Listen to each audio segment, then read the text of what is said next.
So you walked through and unpacked the psychology of a leftist and the fact that they actually tend to get more triggered when they are faced with someone who's being polite and happy and fun. Maybe, by the way, you could even prepare a little one of everyone should do this, by the way, for leftists out there. You say, look, I'm very sorry that you lost, and I'm very sorry that you're not going to be living under communism, but we're going to do something for you. So I want to give you a little taste of what it would be like if communism had won, and just hand them an empty bowl and say, there you go. There you go. You can taste exactly what it would have been like to live in Chairman Mao's China with Mao's iron rice bowl of absolutely nothing. Okay, no, that's probably not going to work, Joshua, is it? No, it certainly wouldn't. We like to joke that your typical liberal here in America, they're NPR Americans, meaning they listen to National Public Radio, NPR, which of course takes federal money, despite their insistence that they don't, and they believe what's on the radio.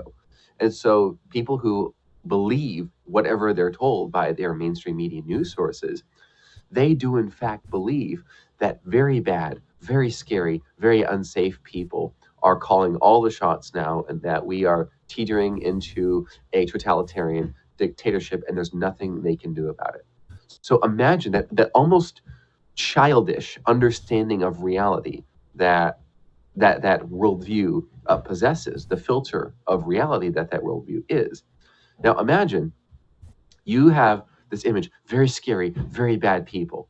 Now imagine you over over the Thanksgiving meal, or any other time, really, you come along and imagine you have all these facts and studies and data and statistics and department this and Elon Musk this and Vivek Ramaswamy that and Hegseth and Vance, and you go through all of these different characters.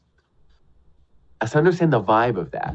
The vibe is the very bad, very scary people have all the facts on their side. What just happened? Their anxiety goes up. The resistance to you goes up. All persuasion is self-persuasion. Persuasion cannot happen in a state of defensiveness. The more facts you bring, the scarier you become, the higher the wall between you and them gets. That's why we recommend agreeing with their emotional state. Yeah, a lot of people are afraid of Donald Trump. Yeah, a lot of people feel like Hegseth this, Vance this, Vivek that, Elon this. A lot of people really feel that way. You're right. Yeah. And what can happen over time, Jack? I'm sure over time you've seen how people can soften up, warm up, and of their own volition go from TDS, Trump derangement syndrome, to, you know, did you see this? I just saw this amazing thing that this guy did. Trump, wow, I guess that's cool.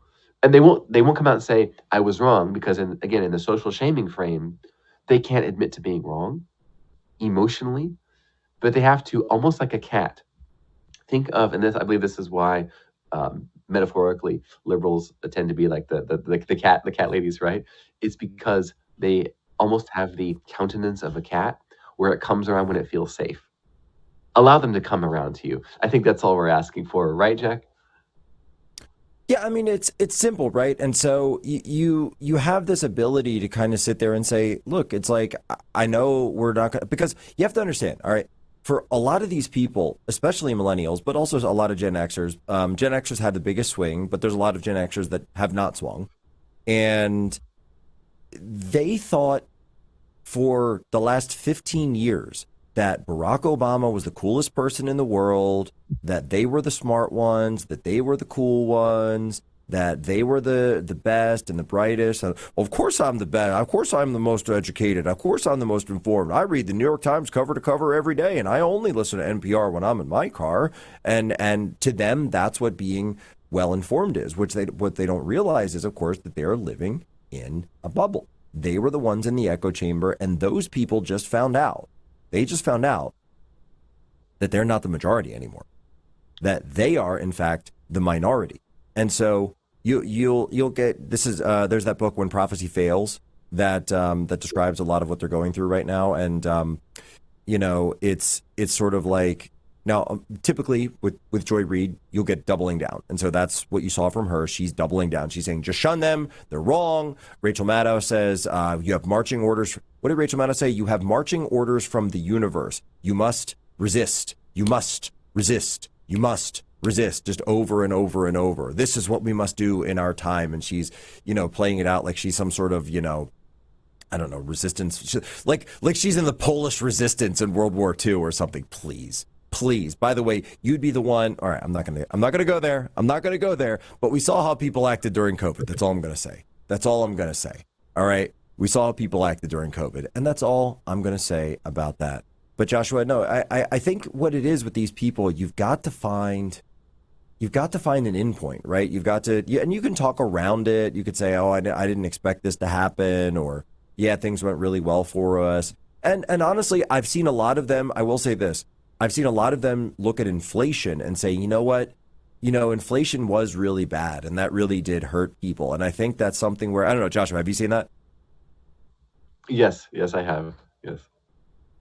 And so do you think that there's a way, by talking about inflation, that there's a way to kind of explain to people that, or at least get them to open up about, hey, maybe this is why some of these other issues didn't matter so much? Ironically, no, I don't think so, because I tested that once to see if it would work. You know what the response was, Jack? What was the response? Well, CNN says that inflation has never been lower. Oh, come on. Oh, man. Yes. Wait, was that before or after the election? Was that before or after? After. Oh,